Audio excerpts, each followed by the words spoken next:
பிரியமானவர்களே, எப்படி இருக்கீங்க? உங்களுக்கு எல்லாருக்கும் நல்லது வரட்டும். இப்போ சமீபத்தில் நான் கேட்ட ஒரு மரண செய்தி என்னன்னா, வெளிநாட்டில் தங்கியிருக்கிற ஒருத்தர், அவரு தன்னுடைய மனைவியை ஊர்ல வெளிநாட்டில் தங்கி வேலை செய்யறவருக்கு மனைவியை ஊர்ல போன் பண்ணி கூப்பிட்டு இருக்கார், பேசிட்டு இருக்கார். இவர் வெளிநாட்டில் ஒரு ட்ரக்கு லாரி இருக்கு இல்லையா, அதுக்கு பின்னாடி நின்று மனைவி விட்டு பேசிட்டு இருக்கார். யதார்த்தமா சாதாரணமா குடும்பக்காரங்கள பேசிட்டு இருக்கார். இதுக்கிடையில இந்த ட்ரக்கு, இந்த காரு, இதெல்லாம் சின்ன சின்ன காருகளை ஏற்றி போற அந்த ட்ரக்கு அது சரிங்களா, அதுக்கு பின்னாடி பாத்தீங்கன்னா அந்த வண்டியெல்லாம் ஏத்துறதுக்கு ஒரு பெட்டு மாதிரி இருக்கும் சரிங்களா, அந்த பெரிய பயங்கர வெயிட்டான ஒரு பெட்டு, அது மேல தூக்கி வச்சிருக்காங்க. நல்ல வெயிட் இருக்கும், பயங்கரமான பாரம். அது இந்த வண்டியில மடக்கி மேல அந்த லாக் போட்டு வச்சிருப்பாங்க. இந்த இதுல என்னாச்சுன்னா, இவர் லாக் போடாம அந்த வண்டியில அந்த பெட்டை அப்படி நிறுத்தி வச்சிருக்காங்க. லாக் போடுறதுக்கு அந்த டிரைவர் மறந்துட்டார். இவர் பேசிட்டே இருக்காரு, அதுக்கு நேர் கீழே நின்று திடீர்னு அந்த லாரிக்கார் வந்தாரு. டக்குன்னு அந்த ட்ரக்கை எடுத்து, அந்த லாரி எடுத்துட்டு டக்குன்னு முன்னாடி போயிட்டாரு. போகும்போதே டப்புன்னு அந்த இது சாஞ்சிருச்சு. ஆனா பிடி அங்க லாக் பண்ணல. டப்புன்னு அது இவர் மேல தலையில விழுக அந்த ஸ்பாட்ல இவர் அவுட் ஆயிட்டார். ஸ்பாட்ல இவர் இறந்துட்டார்.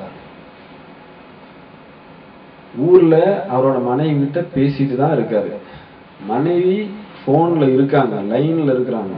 மனைவி ஹலோ ஹலோன்னு சொல்றாங்க. ஆனாலும் அவருடைய கணவர் இருக்காரு இல்லையா, ஒரு செகண்ட்ல இறந்துட்டாரு. பேசிட்டே இருந்தாரு, இப்ப பேசிட்டு இருந்தாரு, அவர் இறந்து கிடக்காரு. போன்ல இருந்து சவுண்ட் வருது, ஹலோ ஹலோன்னு. ஆனா பதில் சொல்றதுக்கு அவர் எந்திரிக்கிறது இல்லை இல்லையா.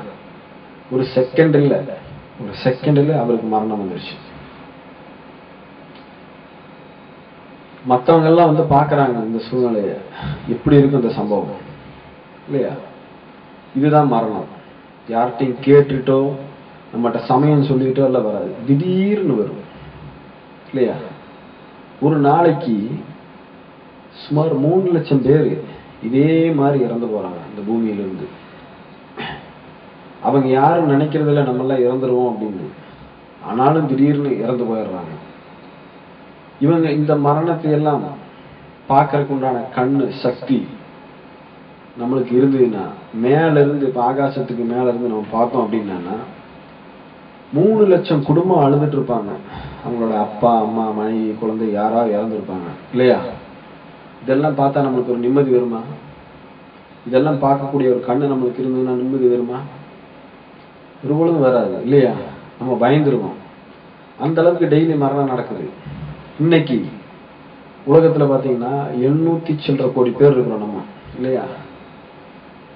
ரொம்ப பிஸியா இருக்கிறோம். நீங்களும் ரொம்ப பிஸியா இருக்கிறீங்க. எல்லாருமே, நானும் நீங்களும் எல்லாருமே ரொம்ப பிஸியா இருக்கிறோம் ஒவ்வொரு வேலைகள்ல இல்லையா. ஒரு 100 வருஷத்துக்கு அப்புறம் நம்ம இருக்குமா? இந்த 700 கோடி பேர்ல ஒரு ஆள் இருக்க மாட்டோம் இல்லையா. ஏன்னா இதுக்கு முன்னாடி ஒரு 100 வருஷத்துக்கு முன்னாடி ஒரு 200 கோடி பேர் இருந்தாங்க. அந்த 200 கோடி பேரும் பிஸியா இருந்தாங்க. ஆனா இன்னைக்கு அவங்க யாரா இருக்காங்களா? இங்கே ஒரு ஆள் இல்லை, எல்லாரும் இங்கிருந்து போயிட்டாங்க. அதே போல இன்னைக்கு நம்ம இருக்கிறோம். இப்போ நம்ம கூட இருக்கிற குழந்தைங்க, நம்ம அப்பா அம்மா யாரா இருந்தாலும் சரி, இன்னொரு 100 வருஷத்துக்கு அப்புறம் இந்த ஜெனரேஷன்ல இருக்கிற 700 கோடி பேர்ல யாரும் இருக்க மாட்டோம். எல்லாம் இங்கிருந்து நம்ம போயிடணும். நம்ம இஷ்டப்பட்டு போறது இல்லை, ஆனா நம்ம குடிச்சிட்டு போயிடுறாங்க. மரணம் நம்ம பின்தொடர்ந்துட்டே இருக்கு எல்லா செகண்டிலும், எந்த சமயத்திலும். அது யாருக்கும் எந்த ரூபத்திலையும் வரல இல்லையா. நம்ம இன்னைக்கு மீட் பண்றோம், நம்ம நாளைக்கு இருப்போம்னு சொல்ல முடியுமா? சொல்ல முடியாது. அப்போ ஏன் நம்ம இறந்துடுறோம்? என்ன நம்மளுக்கு சம்பவிக்குது தெரிய வேண்டாம். நம்ம வாழ்க்கை எதுக்கு? நம்ம என்ன வாழ்றோம்? இந்த பூமியில் என்ன பண்றது? எதுக்கு வேண்டி நம்ம இருக்கோம் தெரிய வேண்டாமா?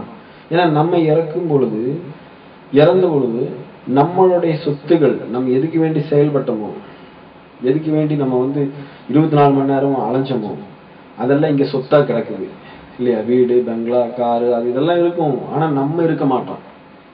நம்ம எங்க போனோம் தெரியணும் இல்லை. அந்த முயற்சி தான், தெரியணுங்கிற முயற்சி தான் இங்க சில கேள்வியா இருக்கு இல்லையா? இங்க பாருங்க, இஸ் தேர் எ காட் அப்படின்னா தெய்வம் இருக்கானா? Do you have proof for God? தெய்வம் இருக்கா அப்படின்னா என்ன தெளிவு? Who is God? யார் அந்த தெய்வம்? What is the age of God? இந்த தெய்வத்துக்கு வயசு எவ்வளவு ஆச்சு? What is the figure of the God? தெய்வத்தோட உருவம் என்ன? தெய்வத்துக்கு ஒரு உருவம் இருக்கும்ல, அந்த உருவம் என்ன? What is life? வாழ்க்கை எதற்கு? What is the biggest crime in the world? உலகத்திலேயே மிகப்பெரிய குற்றம் என்ன? அப்படிங்கிற மாதிரி கூட சில கேள்விகள். Who can be a role model? யார் நம்மளுக்கு உதாரண புருஷனா இருக்க முடியும் இல்லையா? Who is the real winner? யதார்த்தமா யார் வாழ்க்கையிலிருந்து வெற்றி பெறறா? இப்படிங்கிற ஒரு சில கேள்வியா நம்ம அந்த முயற்சி தான் சில கேள்வியா இங்க இருக்கு. சரிங்களா? அப்ப இந்த நம்ம இறக்குறதுக்கு முன்னாடி தெரிஞ்சுக்க வேண்டிய அத்தியாவசியமான இந்த விஷயங்கள், சில விஷயங்கள். அதனால இப்ப இந்த தெய்வம் இருக்கா அப்படின்னு எல்லாம் நம்புறோம் இல்லையா? தெய்வம் இருக்கானா அப்படிங்கிறதுக்கு என்ன தெளிவு, என்ன ஆதாரம் இருக்கு? தெய்வம் இருக்காங்கிறதுக்கு என்ன ஆதாரம் இருக்கு? நம்ம கொஞ்ச நேரம் யோசிச்சு பார்ப்போம். என்ன ஆதாரம் இருக்கு? யோசிப்போம், பார்ப்போம். யோசிங்க. நம்ம இப்ப தெய்வம் இருக்கா அப்படிங்கிறதுக்கு என்ன ஆதாரம்? நம்ம யோசிக்கும் போது நம்மளுக்கு என்ன கிடைக்குது? பொதுவாக நம்ம யோசிக்கும் போது நம்ம மனசுல என்ன சொல்லுவோம்? தெய்வம் இருக்கிறான், அதெல்லாம் நம்பிக்கை தான், அதெல்லாம் ப்ரூஃப் எல்லாம் பண்ண முடியாது, தெளிவெல்லாம் சொல்ல முடியாது அப்படின்னு நம்ம நினைப்போம் இல்லையா? நான் ஒரு உதாரணம் சொல்றேன் உங்களுக்கு. ஒரு ப்ரூஃபுக்கு எப்படின்னா, ஒருத்தர் ஒரு சாதாரண ஒரு கார்ல ஒருத்தர் பயணம் போறாரு, ஒரு 500 கிலோமீட்டர் போறாருன்னு வச்சுக்குவோம். அவர் ஏறி வண்டி எடுத்துட்டாரு, தனியா அவர் தான் இருக்காரு, வண்டி ஓட்டிட்டு போயிட்டு இருக்காரு. போகும்போது ஒரு 50-100 கிலோமீட்டர் தாண்டின உடனே போகக்கூடியவருக்கு ஹார்ட் அட்டாக் வந்துருச்சு. ஹார்ட் அட்டாக் அவர் இறந்துறாரு. இந்த வண்டி இவர் பிளான் பண்ணது 500 கிலோமீட்டர் போகணும்னு. இந்த வண்டி 500 கிலோமீட்டர் போயிருமா? போயிருங்களா? போகாது இல்லையா? போகாது. இந்த டிரைவர் எப்ப இறக்குறாரோ, எந்த இடத்துல இறக்குறாரோ அப்பவே அந்த வண்டி எங்கேயா போய் இடிச்சிடும். அதுக்கப்புறம் ஒரு செகண்ட் அது முன்னாடி போகாது இல்லையா? இல்ல பிளான் பண்ணிட்டோம், நம்ம ஏற்கனவே முடிவு பண்ணிட்டோம் அப்படிங்கிறதுக்கு வேண்டி அவ்வளவு தூரம் போயிருமா? போகாது இல்ல இல்ல. அப்போ இப்ப நம்ம இங்க இருக்கிற பூமி, இப்ப நம்ம நின்றுட்டு இருக்கிறோம், பூமி ஓட்டுறது தெரிய மாட்டேங்குது இல்லையா? அதனால நம்ம அசால்ட்டா இருக்கிறோம். இந்த பூமி 1,08,000 கிலோமீட்டர் வேகத்துல ஓடிட்டு இருக்கு, சூரியனை சுத்திட்டு இருக்கு 1,08,000 கிலோமீட்டர் வேகத்துல. நம்ம சாதாரண என்ன சொல்லுவோம், 100 கிலோமீட்டர் 200 கிலோமீட்டர்ல ஒருத்தர் ஸ்பீட்ல போனான்னா என்ன வேகையா போற, தலை தெரிச்சிருக்கும் போல இருக்கு, அவன் பாரு திமிர் எடுத்துட்டேன்னு சொல்லுவோம் இல்லையா? ஒரு 100 கிலோமீட்டர் 200 கிலோமீட்டர் சொல்லுவோம் நம்ம. ஆனா இத பாருங்க, நீங்க 1,08,000 கிலோமீட்டர் வேகம், மகா வேகம் இல்லையா? இந்த போல பூமி சூரியனை சுத்துது, சூரியன் தன்னை சுத்துது. அப்படி ஒவ்வொரு கிரகங்களும், பிரபஞ்சத்தில் இருக்கிற ஒவ்வொரு கிரகங்களும் இதே போல பல பல ஆயிரம் லட்சக்கணக்கான கிலோமீட்டர் வேகத்துல ஓடிட்டு இருக்கு. எல்லாம் 1 லட்சம் 2 லட்சம் கிலோமீட்டர் வேகத்துல ஓடிட்டு இருக்கு. ஓடிட்டு இருக்குன்னா எத்தனை வருஷம் ஓடிட்டு இருக்கும் யோசிச்சு பாருங்க. எத்தனை வருஷம் இருக்கும்? இப்ப நம்ம 2012 இல்லையா? நம்ம வருஷம் இருக்கிறது 2012.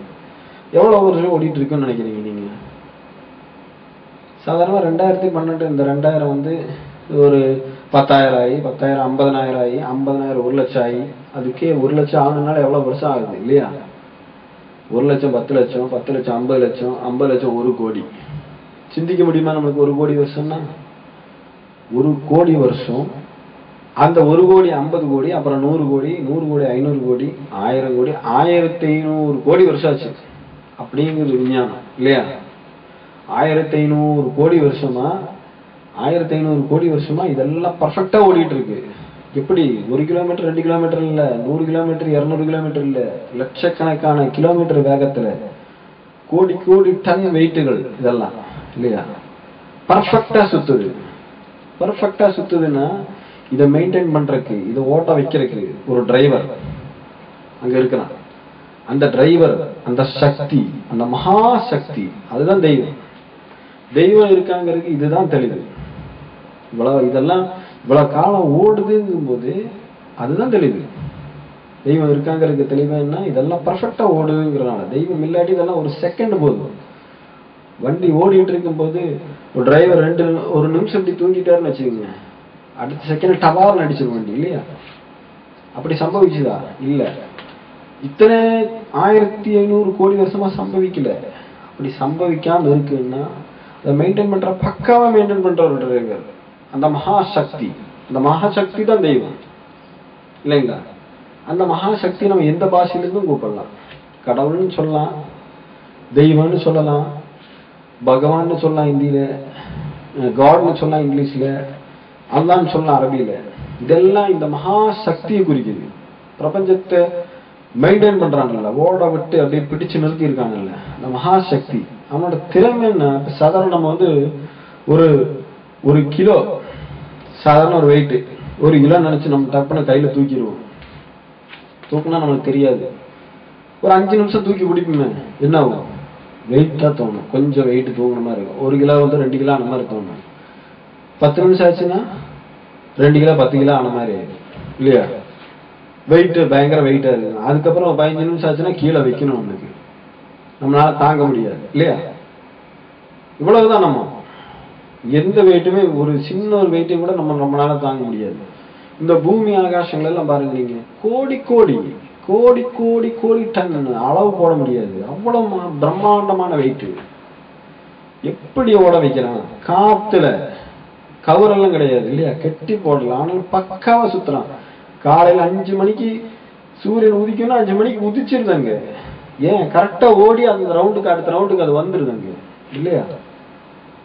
அப்போ இதெல்லாம் பர்ஃபெக்டா மெயின்டைன் பண்றாங்க அந்த மகாசக்தி. அவன் தான் தெய்வம், இல்லையா? அவன் தான் தெய்வம். இதுக்கு வந்து இதை விட சரியான ஒரு உதாரணம் எனக்கு தெரியல, உங்களுக்கு தெரியலாம், ஆனா எனக்கு தெரியல. நல்ல ஒரு உதாரணம் என்னன்னா, இதுதான் தெய்வம். இந்த மகாசக்தி இருக்கானல்ல, இந்த மகா பிரபஞ்சத்தோட மெயின்டைன் பண்ற சக்தி, அவனுக்கு உத்தேசம் வயசு எவ்வளவு இருக்கும்? நம்ம சிந்திச்சு பார்ப்போம், எவ்வளவு வயசு இருக்கும் அவனுக்கு? ஏன் நான் இந்த கேள்வி கேட்கிறேன்னா, நம்ம சிந்திச்சான்னா நம்மளுக்கு என்ன தோணுது?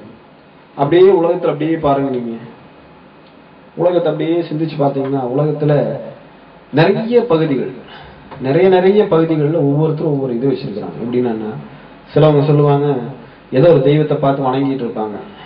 என்னங்க பண்றீங்கன்னா, இன்னைக்கு பிறந்த நாள் தெய்வத்துக்கும்பாங்க, இல்லையா? எவ்வளவு பாருங்க, 250 வருஷம், 250வது பிறந்த நாள். அது தெய்வமா? ஏன்னா 250 வருஷத்துக்கு முன்னாடி பூமி இல்லையா? ஆகாசம் இல்லையா? இங்க மனுஷங்கள்ல இல்லையா? இருந்ததில்ல. அப்ப அவங்களெல்லாம் யார் படைச்சா? அப்ப அது தெய்வம் கிடையாது, நம்மளுடைய மூட நம்பிக்கைகள், இல்லையா? 500 வருஷம் சிலவங்க சொல்லுவாங்க, 500 வருஷத்துக்கு முன்னாடி இந்த தெய்வம் பிறந்தது, நாங்க கும்பிடுற தெய்வம் 500 வருஷத்துக்கு முன்னாடி. தெய்வம் அது கண்டிப்பா கிடையாது. சிலவங்க சொல்லுவாங்க 2000 வருஷம் ஆச்சு தெய்வம் பிறந்தது, அதுவும் தெய்வம் கிடையாது. இப்படி மனிதர்கள் உலகத்துல அவங்க மேக்சிமம் சொல்றது 50,000 வருஷம் தான் சொல்றாங்க, எங்க தெய்வம் பிறந்து 50,000 வருஷம். ஆனா இந்த பிரபஞ்சத்தோட ஆயுசை நீங்க பாருங்க, 1500 கோடி. அதுல 50,000 எங்க இருக்கு? 1,00,000 கூட வரல, இல்லையா? இது ஒண்ணும் தெய்வம் இல்லை. ஏன்னா அப்பாவுக்கு வயசு 25, மகனுக்கு வயசு 50. யாரா நம்புவாங்களா? அப்படி இருக்குமா? அப்பாவோட முன்னாடியே மகன் பிறக்க முடியுமா? முடியாது. அப்பா பிறந்ததுக்கு அப்புறம் தான் மகன் வர முடியும். அதுபோல இந்த பூமி ஆகாசங்கள், இந்த பிரபஞ்சம், இதெல்லாம் வந்து இதை வந்து இடையில வந்து ஒரு ஆள் தெய்வம் ஆக முடியாது. இது எல்லாத்துக்கும் முன்னாடி இருக்கணும், அவன் தான் தெய்வம். தெய்வம்னா யாருங்க? நம்மளை மட்டும் படைச்சது இல்லை, நம்மளுக்கு முன்னாடி இருக்கிற எல்லாத்துக்கும் முன்னாடி இருக்கிற அனைத்தையும் படைச்சவன் தான் தெய்வம். புரிஞ்சுங்களா? அப்ப அவனுக்கு வயசுன்னு பார்த்தா வயசுங்கிறதே கிடையாது, ஏன்னா பிறந்தவனுக்கு தான் வயசு. ஆனாலும் 1500 கோடி வருஷத்துக்கு முன்னாடியே அவன் இருக்கணும், இல்லையா? 1500 கோடிக்கு முன்னாடியே அவன் இருக்கிறான், இப்பவும் இருக்கிறான், நீ எப்பவும் இருப்பான். சரிங்களா? இந்த தெய்வத்தை குறித்து தான் இன்னைக்கு நம்ம சில விஷயங்கள் நம்ம சொல்ல விரும்புறேன். இந்த மகாசக்தியான இந்த தெய்வத்தை குறித்து சில விஷயங்கள் என்னன்னா, இவனை குறிச்சு இருக்கிற நம்மளுக்கு ஒரு நம்பிக்கை இருக்கு, இந்த தெய்வம் இப்படி இப்படி இப்படின்னு இல்லையா? அதுல எப்படிங்கிறத நம்ம பார்ப்போம். இப்ப இந்த தெய்வம் எத்தனை பேர் இருக்கிறாங்க, அவன் என்ன சாப்பிட்றான், எவ்வளவு நேரம் தூங்குறான், அவனோட அப்பா அம்மா யாரு, அவனுக்கு எத்தனை குழந்தைங்க, அவனோட உருவம் என்ன, சிம்பிளான இந்த சில விஷயங்களை நம்ம முதல்ல பார்ப்போம். இந்த 4 சில விஷயங்கள் தெய்வத்தை குறிச்சிருக்கிற சில விஷயங்கள். அதுக்கு முன்னாடி தெய்வத்தை குறிச்சிருக்கிற இந்த விஷயத்தை தெரியறதுக்கு முன்னாடி தெய்வத்தோட திறமையை நம்ம தெரிஞ்சுக்கணும்ல. திறமை எப்படிப்பட்டவங்கிறத நம்ம பார்ப்போமே. உதாரணத்துக்கு நம்ம டெய்லி பாத்தீங்கன்னா 6 லட்சம் குழந்தைங்க பிறக்கிறாங்க. இன்னைக்கு 2012 ஸ்திதியில டெய்லி 6 லட்சம் குழந்தைங்க பிறக்கிறாங்க இல்லையா? இருட்டுல பிறக்கிறாங்க, எந்தெந்த டைம்ல நைட்டும் பகலும் 24 மணி நேரத்துக்கு இடையில எங்கெங்கயோ பறக்கிறாங்க. ஹாஸ்பிட்டல்ல பிறக்கிறாங்க, அங்க பறக்கிறாங்க, இங்க பறக்கிறாங்க, உலகத்துல விவித கோணங்கள்ல பறக்கிறாங்க. ஆனா இவங்களுக்கு பாத்தீங்கன்னா ஏதோ ஒரு குழந்தையோடது, ஒரே ஒரு இந்த குழந்தையோட கைரேகை ஏற்கனவே இருந்த ஒரு குழந்தையோட கைரேகை சூட் ஆகுதுன்னு சொல்ற மாதிரி ஏதோ ஒரு குழந்தை அப்படி பிறந்திருக்கா? இல்ல, இதுவரையும் பிறந்ததில்லை, இனிமேலும் பிறக்க போறது இல்லை. நம்மளுக்கு கொடுத்த கைரேகை நம்மளுக்கு மட்டும்தான். இதுவரையும் பிறந்த ஒரு ஆளும் கிடையாது, இனிமேல் பிறக்க போற ஒரு ஆளும் கிடையாது. இன்னைக்கு எவ்வளவு பேர் பிறந்தாலும் சரி, நாளைக்கு எவ்வளவு பேர் பிறந்தாலும் சரி, நம்மளோட கைரேகை பை மிஸ்டேக்ல வேற ஒரு ஆளுக்கும் வர போறதில்லை. அதே போல நம்ம முடி பார்த்தா எல்லாம் ஒரே மாதிரி தான் இருக்கு, எல்லாருக்கும் முடி இருக்கிற மாதிரி இருக்கு. ஆனா வித்தியாசம் இருக்கு. நம்ம முடி போல ஒரு ஆளுக்கு ஒரு முடி இல்லை, இதுவரை பிறந்த ஒரு ஆளுக்கும் கிடையாது, இனிமேல் பிறக்க போற ஒரு ஆளுக்கு நம்ம முடி இல்லை. எப்படி இது? பார்த்தா ஒரே போலதானே இருக்கு இல்லையா?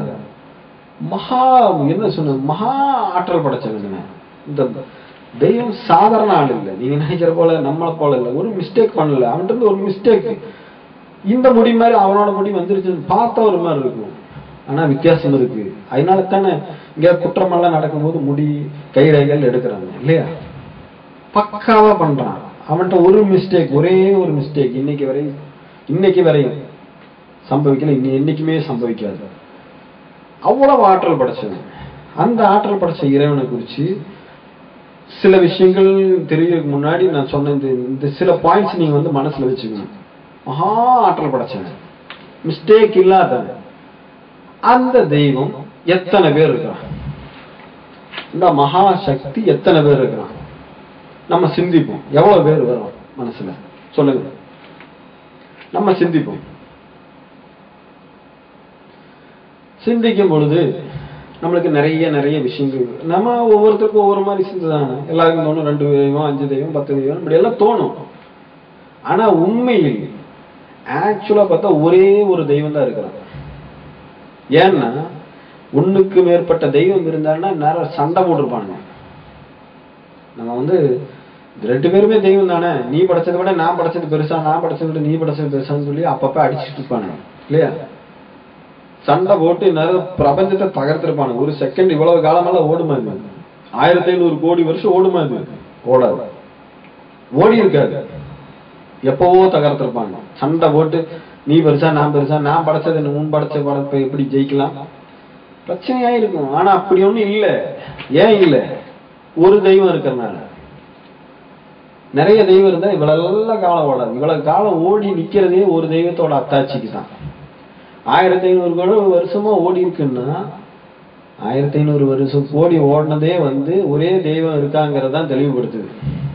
2 தெய்வம் இருந்தா ஓடவே செய்யாது இல்லையா? ஒரே தெய்வம். இந்த ஒரு தெய்வம் படைச்ச மக்கள் தான் நம்ம எல்லாருமே.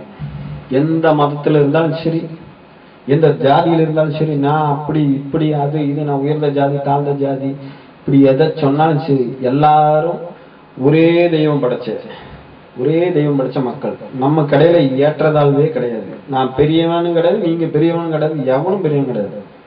எல்லாரும் சமமானவர்கள். ஜாதி அது இது ஒண்ணும் கிடையாது. எல்லாம் ஒரே சமத்துல, நம்மள ஈக்குவல் தான். உலகத்துல எல்லாருமே ஒரே சமம் தான். புரியுதுங்களா?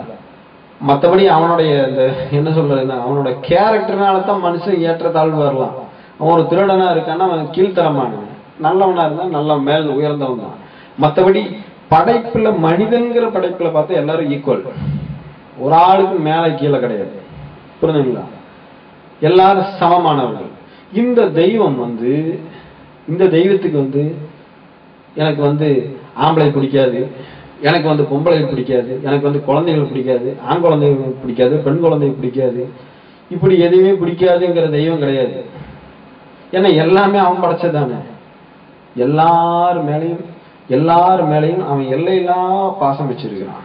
புரிஞ்சுங்களா? அவன் தான் தெய்வம். எல்லாமே யாராவது நம்மகிட்ட சொல்றாங்க, நான் ஒரு தெய்வத்தை வணங்குறேன், அங்க பொம்பளையுமே அந்த தெய்வத்துக்கு பிடிக்காதுன்னா தெய்வம் கிடையாது. அது சும்மா அது நம்ம சொல்றோம். புரிஞ்சுங்களா? அதே போல இது ஆம்பளை பிடிக்காதுன்னு யாராவது கொண்டு வந்து ஒரு தெய்வம் சொன்னா தெய்வம் அது கிடையாது. அதெல்லாம் தப்பு. அதெல்லாம் மூட நம்பிக்கை. ஆனா பிரபஞ்சத்துல இருக்கிற இந்த ஒரு தெய்வம் அவனுக்கு எல்லாரையும் நல்லா பிடிக்கும். எல்லார் மேலையும் எல்லையில்லா காரணியம் கொடுத்துருக்கான். சரிங்களா? ரெண்டாவது, அவன் என்ன சாப்பிட்றான், எவ்வளவு நேரம் தூங்குறான்,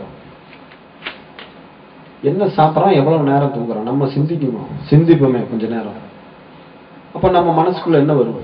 சிந்திச்சு பார்த்தா நம்ம சிந்திப்போமே. சிந்திக்கும் போது எப்படி நம்ம மனசுல படுது அப்படின்னா, பொதுவாக நம்ம நினைப்போம் இல்லை, நம்மளை போலத்தானே நம்ம நினைப்போம் தெய்வத்தை.